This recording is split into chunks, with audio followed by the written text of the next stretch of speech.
Reproduction in human beings पढ़ लिया था। मैंने आपको मेल और फीमेल रिप्रोडक्टिव सिस्टम के बारे में बता दिया था। और मैंने आपको ये भी बता दिया था कि फीमेल रिप्रोडक्टिव सिस्टम में क्या क्या होता है। So reproduction in human beings कैसे होता है? Reproduction resulting from the fusion of male gamete and female gamete is called sexual reproduction. As you can see here in this diagram, male sperm when fused with female egg it forms a zygote.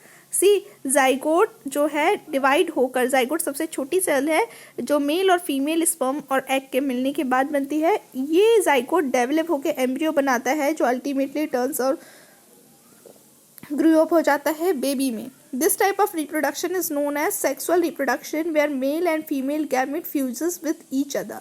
I am repeating this again, where male and female gamete fusing with each other, then this type of reproduction is known as sexual reproduction.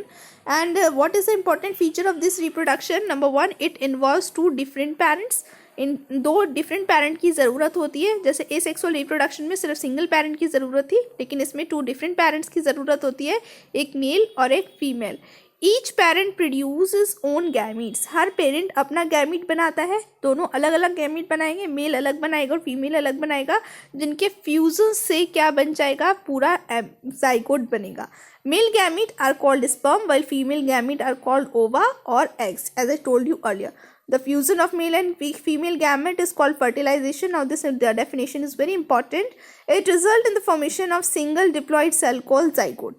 Zygote repeated mitotic division to forms embryo which differentiate to form a full organism, that is a new baby is formed from zygote through embryo. The organism produced in this type of reproduction are genetically different from both the parents and can resemble in certain feature with parents. जैसे कि हम लोग हैं, हम लोग के कुछ कुछ फीचर्स हमारे पेरेंट्स से मिलते हैं, लेकिन हम पूरे अपने पेरेंट्स की तरह नहीं दिखते, because we are genetically different from both the parents.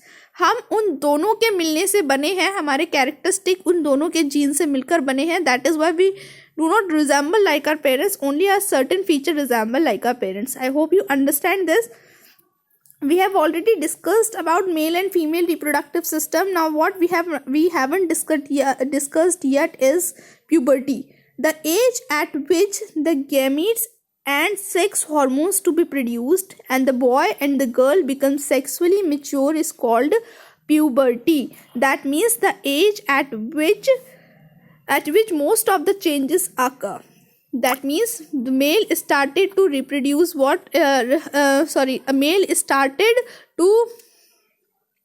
started to secrete testosterone hormone and female started to secrete estrogen hormone. That is these two hormones are responsible for the sexual maturity in boys and girls. That is known as puberty. That means it is a tender age at which gametes and sex hormones are produced and girls and boys become sexually mature. That means they are able to reproduce now. They are called puberty. Generally, female pubertal age is 10 to 12 years and male pubertal age is 13 to 14 years. That means female become more mature, sexually mature earlier than the males. 10 to 12 year पे वो mature हो जाती हैं, जबकि mails जो हैं वो 13 से 14 ईयर पे मेच्योर होते हैं। Now what are the pubertal changes? Pubertal changes को हम सेकेंडरी सेक्सुअल कैरेक्टर्स भी कहते हैं मेल्स में। For example, number 1, widening of shoulders. Widening मतलब शोल्डर्स बड़े हो जाते हैं। डीपनिंग ऑफ वॉइस थिक हो जाते हैं, डीप हो जाते हैं। अंडर चेस्ट पे हेयर्स की ग्रोथ होने लगती है, आर्मपिट्स पे हेयर की ग्रोथ होती है और प्यूबिक एरिया में भी हेयर्स की ग्रोथ होने लगती है। बियर्ड और मुस्टैक आने लगते हैं। Growth of sex organ, that is testis and penis. Increased activity of sweat and sebaceous gland, this happens both in male and female. That sweat gland और सेबेशियस ग्लैंड बहुत ज़्यादा डेवलप हो जाती है। Sometime your skin become oily too. Oily skin and appearance of pimple में also occur in this age. Darkening of skin, color of the genital area may also occur in this. These are the secondary sexual character or pubertal characters of male. Now what are the pubertal characters of female? Winding of pelvis and hips. pelvis और hip area चौड़ा हो जाता है। high pitch voice यानी thin voice हो जाती है जो दूर तक जाती है। hair in armpit around pubic area. Initiation of menstrual cycle, that is initiation of periods. Memory gland और ब्रेस्ट का डेवलपमेंट होता है, darkening of skin color of genital area.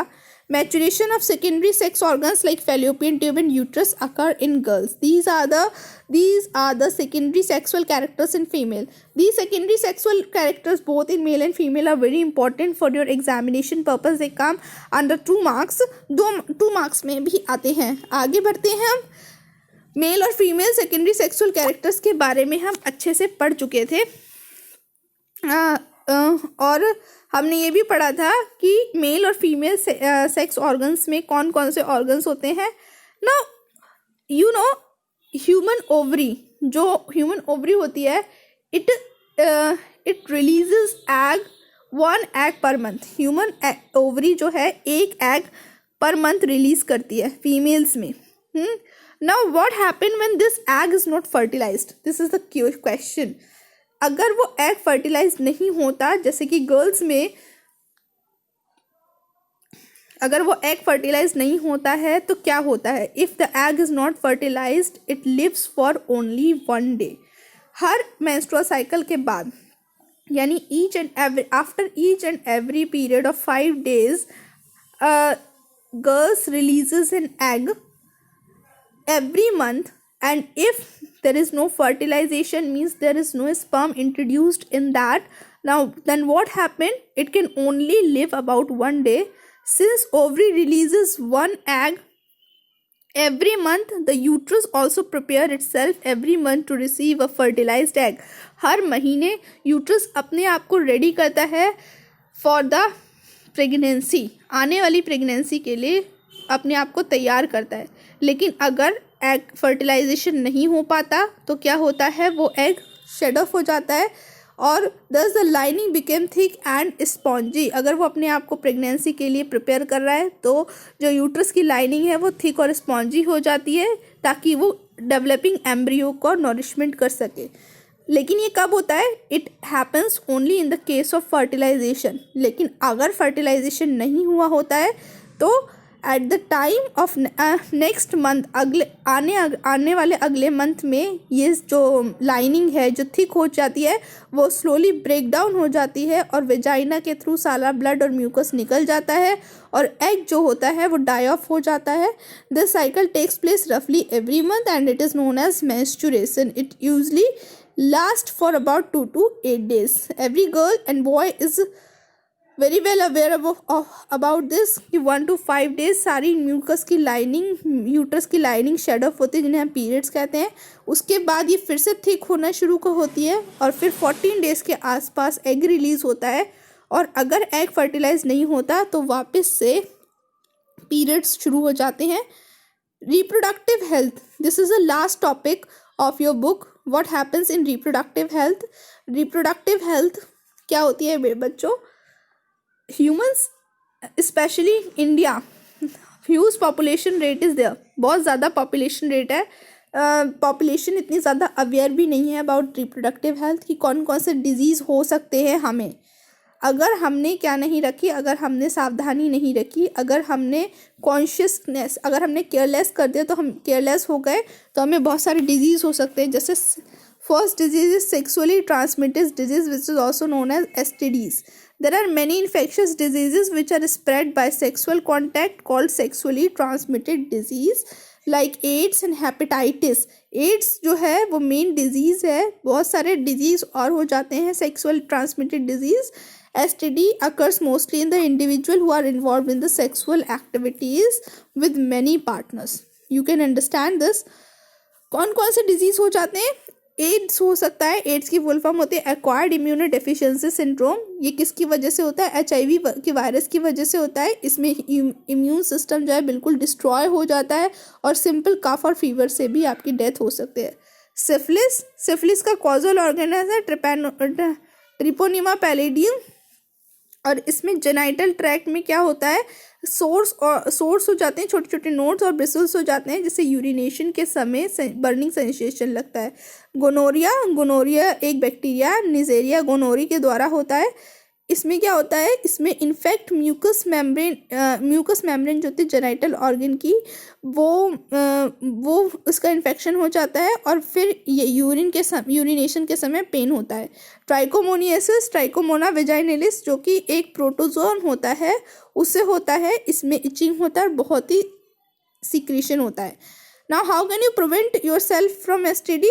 The people should be educated about various STDs.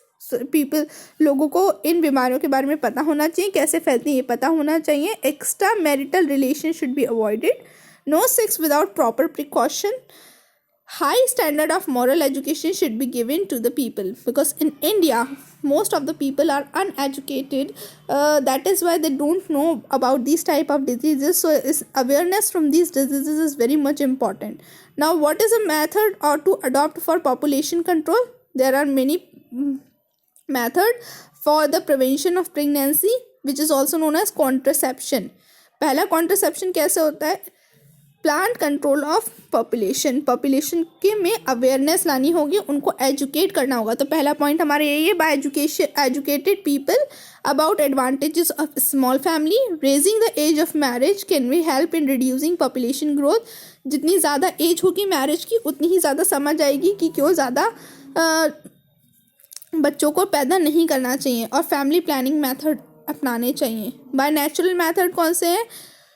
Ovulation से पहले जो है वो intercourse नहीं करना चाहिए।